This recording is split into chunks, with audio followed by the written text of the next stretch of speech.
Horses are beautifully adapted runners, and you don't have to look far to see why.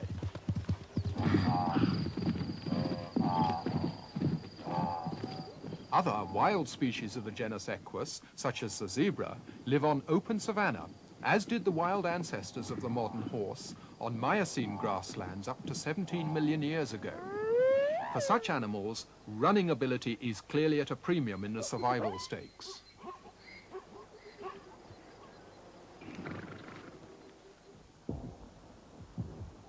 The running of horses is also very efficient as well as fast, because the bulk of the leg musculature is concentrated in the upper parts of the legs, such that the elongate lower parts are spindly and light. So there's a minimum waste of energy on changes of momentum as the legs move back and forth. And the elongated tendons can store much energy as they are stretched at each footfall, returning it as the foot pushes off the ground. Compare the human arm to the forelimb of Equus, and note the corresponding modification of proportions of the horse's leg bones. The upper parts, corresponding to the arm and supporting the bulky muscles, are relatively shortened, while the lower parts, equivalent to our hand and accompanied by little more than tendons, are greatly extended. Hence the equivalent to our wrist is over a third of the way up the horse's leg. Moreover, the side digits are reduced. The horse runs on the tips of its middle fingers, its hooves equivalent to the fingernails.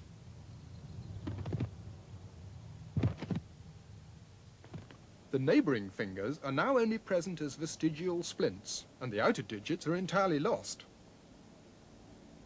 The same also applies to the hind limbs. This middle digit is spring-loaded by thick flexor tendons running down its back surface. These are stretched as the hoof lands and is bent forward by ground reaction to the body weight, and they return their potential energy by flicking the hoof back at toe-off. Hence, again, there is maximum energy efficiency. And what has these animals out in the open on the savannah in the first place? Grass. Here is a plentiful, rapidly replenished food supply, but it's tough because of silica spicules called phytoliths within the leaves. These wear the teeth extensively, and so the crowns are greatly extended, a condition termed hypsodonty, with infolded enamel ridges which compensate for the wear. These run deep into the jaws, from which they are continuously erupted as their grinding surfaces are worn away, until old age, that is, when no more crown is left. How did this integrated complex of adaptations evolve? Comparison with the next closest, albeit distant, living relatives, the tapir and the rhinoceros, may give some clues as to the likely primitive features shared by their common ancestors. These include more numerous toes on the feet, which are splayed out forwards.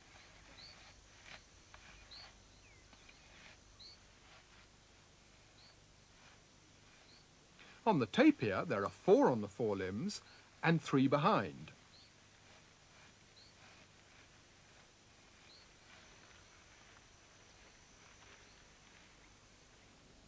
And its teeth are low-crowned with transverse ridges.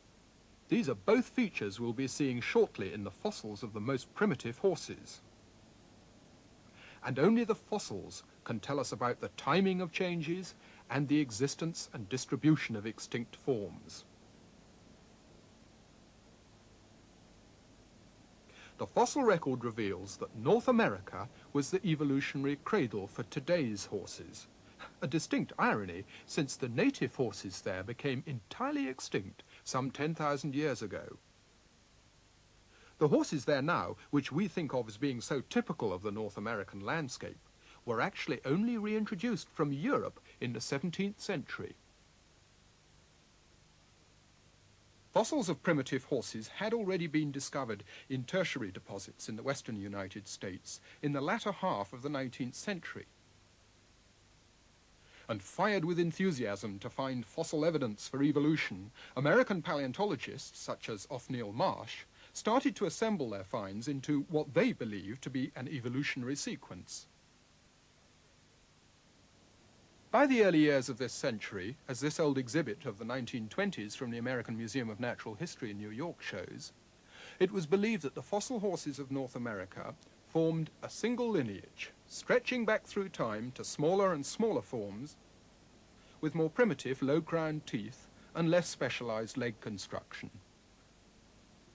The idea of innate evolutionary tendencies towards increased size and specialization through time, or orthogenesis as it was called, was then a powerful influence on paleontological thought. However, later discoveries, brought together by George Gaylord Simpson, completely overturned this simplistic notion.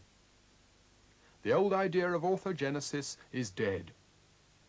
The revision of the history of horses continues today, as paleontologists such as Professor Bruce McFadden from the University of Florida reanalyze the classification of the fossil species and, using modern dating methods, set them in a more accurate chronological context.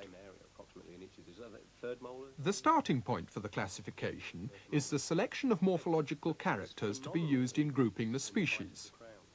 These may include both discrete features and measurements of the skull and other bony elements, as well as the teeth.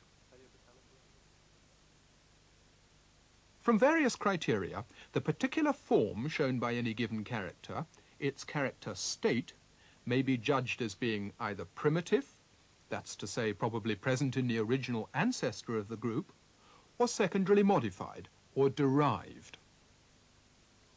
So, for example, we know from the living evolutionary cousins of the horses, such as the tapir, that having 3 toes on the hind limbs is the primitive condition,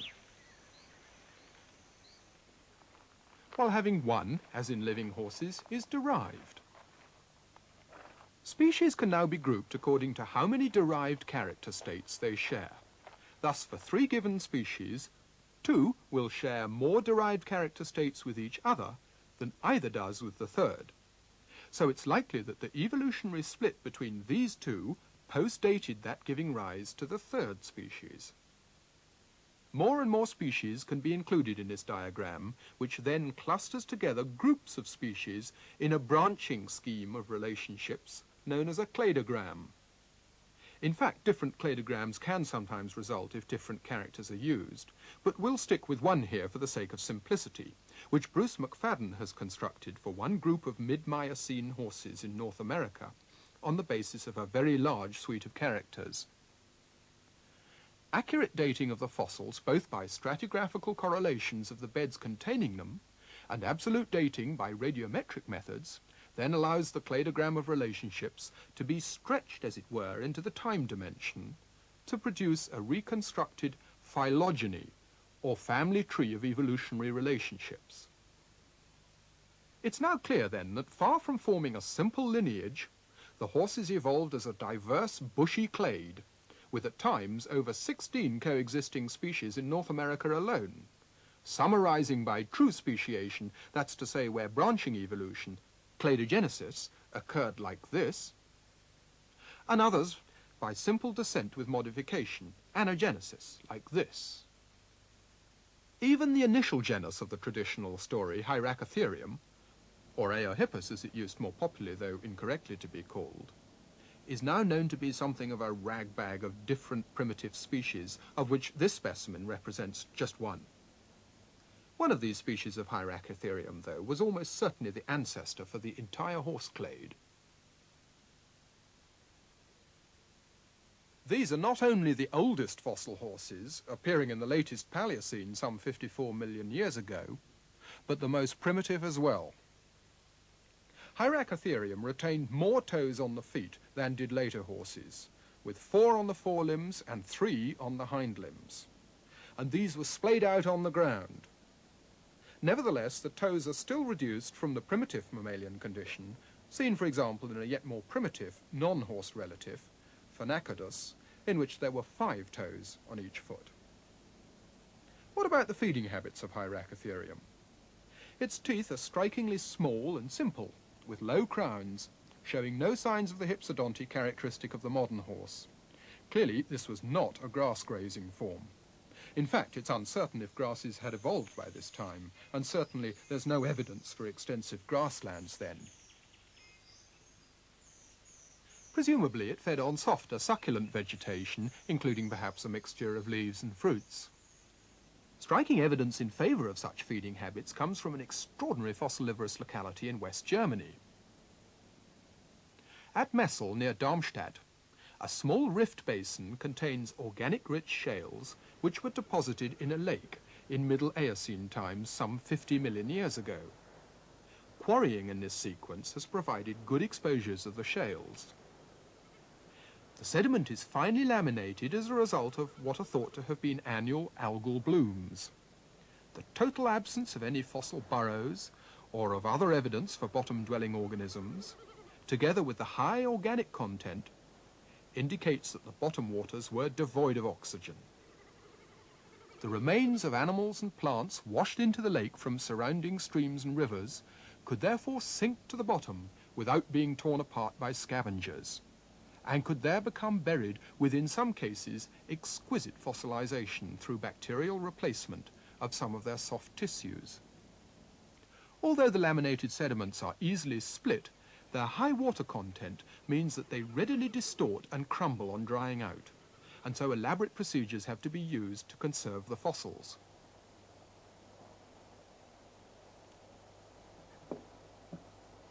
Years of such painstaking recovery and study of the fossils of Messel have allowed a detailed picture of the life and conditions around the lake to be built up, as Dr. Jens Franzen of the Senckenberg Institute in Frankfurt explains.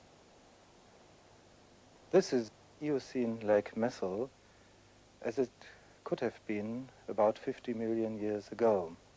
There was a small lake surrounded by a dense rainforest of subtropical to tropical vegetation. The mean annual temperature was well above 20 centigrade, as indicated by alligators, crocodiles, and palm trees. And in the background, you are looking at an active volcano, because about 60% of the clay sediments of the Messel Formation are made up of sediments of volcanic origin. In the foreground, you see 3 horses, a small group of horses. The little fossil horses here represent early offshoots from European Hyracotherium. Numerous fossils of them have provided a wealth of detail on their original anatomy and habits. For example, specimens reveal the presence of a short, bushy tail and pointed ears, together with a slightly elongate muzzle. And direct evidence for what they fed on is shown by fossilized gut contents, now known from several specimens. In this specimen of Propaleotherium parvulum, for example, a dark mass of material is visible in what would have been the hindgut region, and this contains not only leaves, but grape pips. It is even possible to identify the kinds of leaves browsed upon. This is the SEM of the first gut content ever discovered at Messel. It came from the first horse, which was discovered in 1975. And what you can see is the mosaic structure of the cell walls from the lower side of a leaf. So this is an indication that the gut content was made up of a thick package of leaves, and this is the proof that these early horses have been really browsers at that time. It's even possible to tell that this leaf belonged to a laurel, because as you can see here with this close-up, that we have the typical structure of a stomatum of this kind of plants. Returning now to the North American fossil record, it seems that the descendants of Hyracotherium showed relatively little increase in body size, and diversity remained relatively low through the ensuing 30 million years of the Eocene and the Oligocene. But then, in early Miocene times, from about 20 to 25 million years ago, the horses rapidly diversified, as these skulls representing their genera show.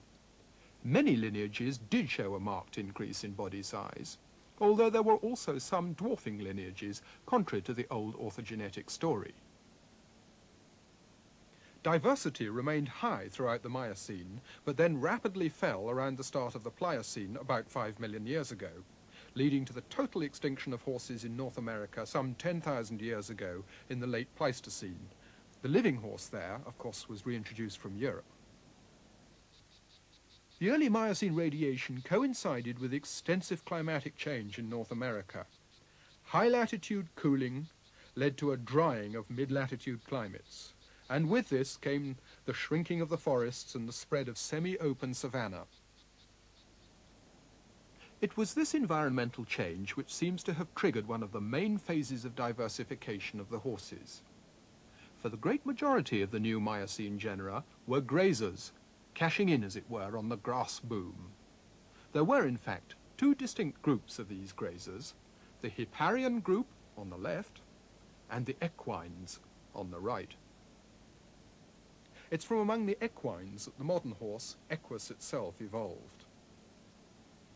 The molar teeth of both the grazing groups show parallel evolutionary trends for hypsodonty, the relative extension of the crowns which is adaptive for the increased wear associated with grazing.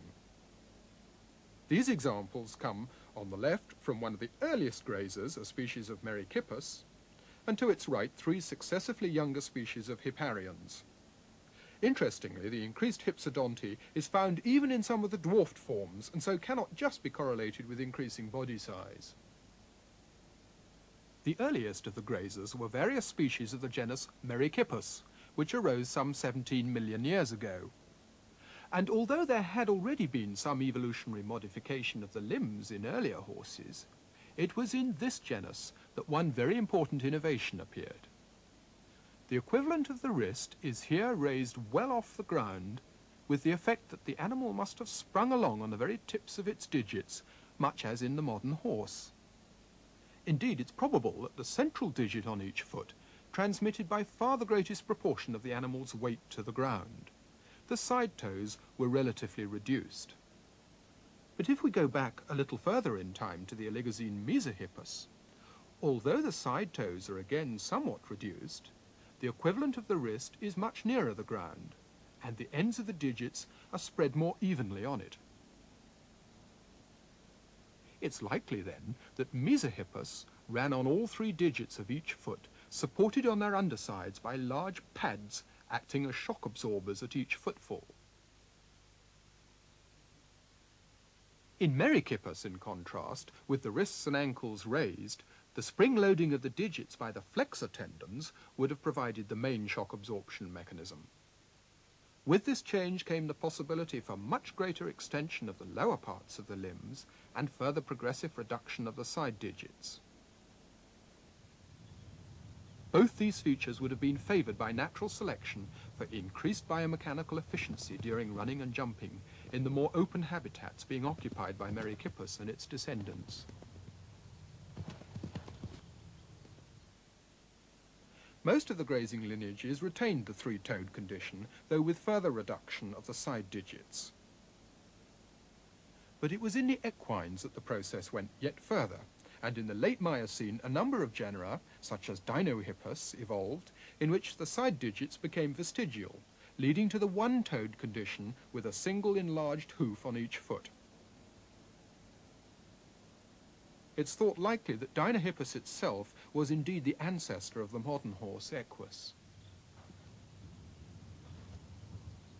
So the combination of features, such as hypsodonty and extension of the lower limbs with loss of the side digits, together with other behavioral aspects such as herding, which make modern horses so well adapted to dwelling on open savannas and prairies, were by no means unique attributes of Equus.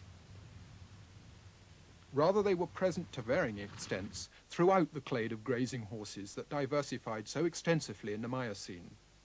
Why none of these other genera survived beyond about 2 million years ago is, frankly, still a bit of a puzzle.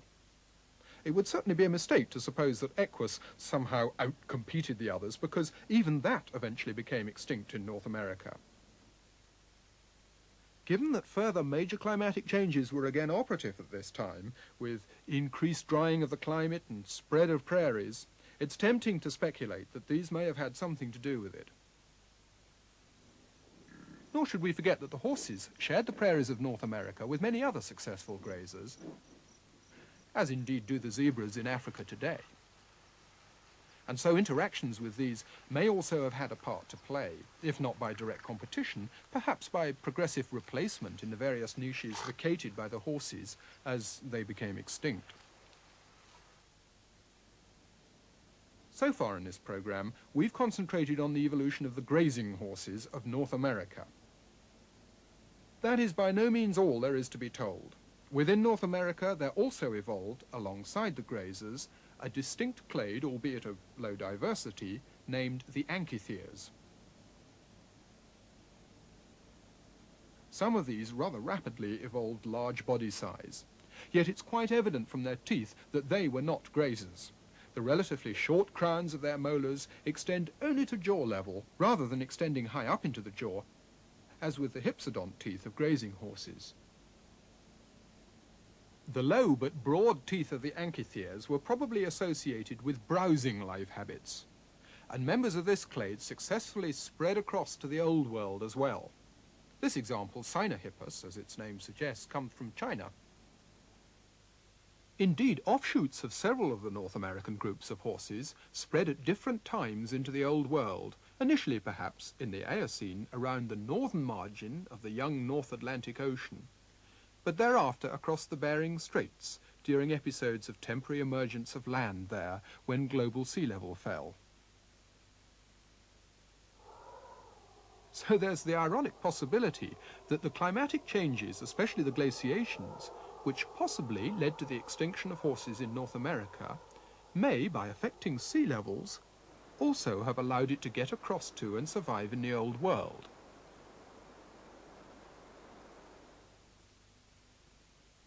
So, far from being all worked out at the beginning of the century, the evolutionary history of the horses has been extensively rewritten as more fossils have been recovered and interpreted in functional terms, more precise methods of classification used, and more exact dating methods applied. No, it's partly embedded in the epoxy waste. Now it's possible to see the evolution of the horses in terms of a rich interplay between diverse adaptive evolution in changing conditions, expansions and contractions in the numbers of species, episodes of geographical dispersal and regional extinction, and all manner of chance factors, not the least of which was the human domestication of Equus caballus, the common horse itself, during the late Neolithic, about 5,000 years ago.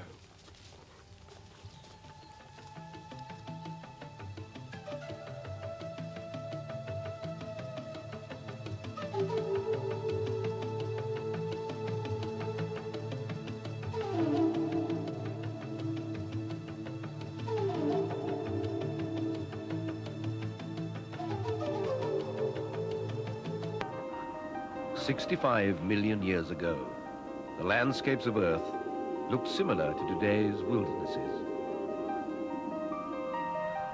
Then swathes of forest covered the globe.